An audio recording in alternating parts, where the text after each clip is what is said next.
What's up guys? Pausulod pa ako ka sports. Kasama ko si Mike Plania. Ang pagbabalik natin. Kamusta bro?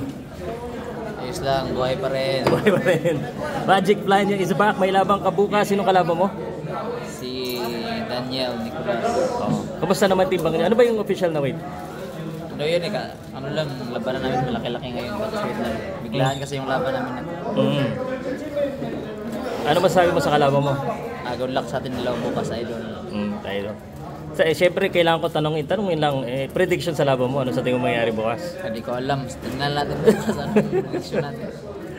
Sige na, tanongin na lang din kita kay Marlon Tapales. Ayaw mong pag-usapan yung laban mo ha. Nag-training kayo ni Marlon Tapales sa Baguio, magkasama. Anong masasabi mo muna sa training nyo?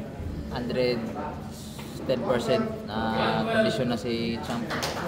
Walang duda, pinaglaan talaga yung laban. Tsaka sa mga haters dyan, manood lang kayo sa laban. Marami kasing medyo parang ang Pilipino dati, Pilipino pero ngayon parang mga Pilipino, hindi sila masyado tiwala dito eh. Ganun talaga Pilipino. Hindi talaga hindi mo talaga opinion nila yan eh. Okay.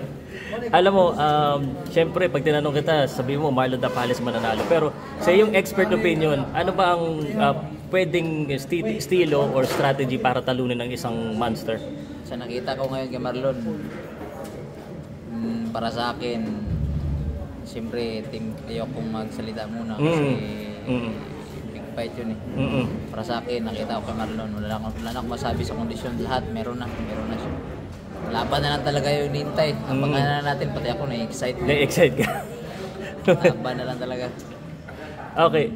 Ito sa laban na ito, yung Naoya Inoue nagpakita rin siya ng bago yung workout niya. Medyo malakas talaga eh. Ganun talaga, malakas pag sa sa laban, tingnan natin sa laban. Sa laban. Oo, laban.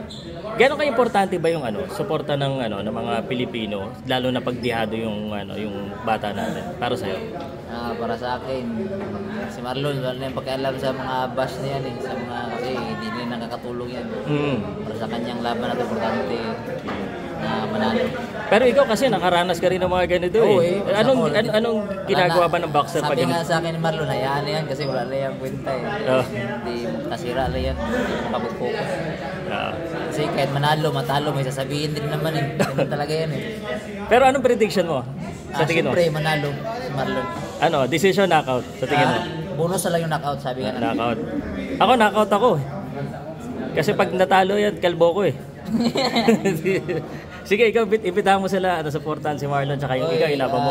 Abangan yung mga laban ni Champ Marlon Tapales. Supportahan natin. Sa mga suporta dyan, bahala kayo. Okay. Saka yung laban yung bukas, manood kayo. Laban si Steph Domingo at si Martin, supportahan natin. Okay. Salamat bro. Okay.